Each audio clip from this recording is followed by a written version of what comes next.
एक गांव में एक स्त्री रहा करती थी। वह स्वभाव से बहुत बहुत गुस्से वाली थी। गुस्सा उसकी नाक पर बैठा रहता था। छोटी छोटे बात पर वह तुनक जाती और लोगों को भला बुरा कह देती थी। आस पड़ोस में रहने वाले लोग उससे परेशान थे और उससे बात करने से घबराते थे। घर कैसे अछूता रहता। उसका गुस्सा घर पर कलह का कारण बन चुका था।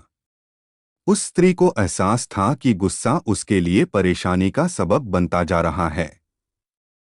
अक्सर गुस्सा उतरने के बाद वह पछतावे की आग में जला करती थी।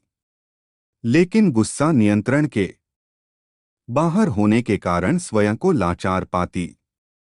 एक दिन गांव में एक महात्मा पधारे। उनकी कीर्ति जब स्त्री के कानों तक पहुंची तो उसने निश्चय किया कि वह महात्मा जी से मिलकर अपने गुस्से को दूर करने का उपाय पूछेगी।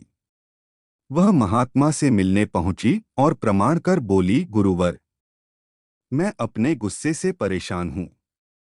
गुस्से पर काबू ही नहीं रख पाती। गुस्से में अक्सर लोगों को भला बुरा कह जाती हूं और बाद में पछताती हूं।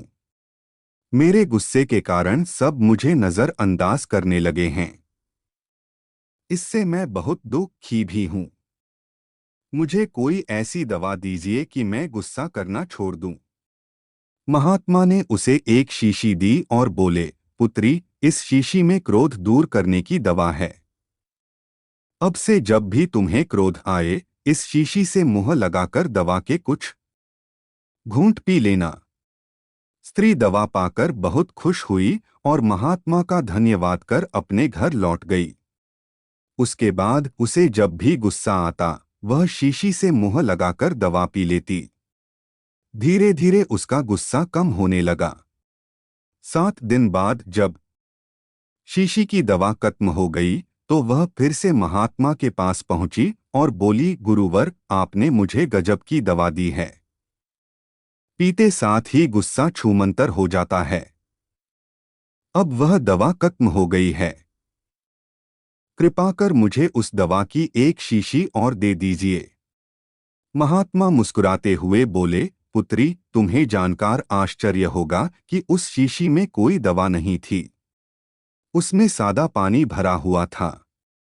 क्रोध आने पर जब भी तुम उस शीशी से पानी पीती थी तो शीशी मुंह में होने के कारण तुम कुछ बोल नहीं पाती थी। क्रोध दूर करने का उपाय बस अपना मुंह बंद कर लेना है। अब से यही किया करो। सीख, क्रोध दूर करने का उपाय बस अपना मुंह बंद कर लेना है।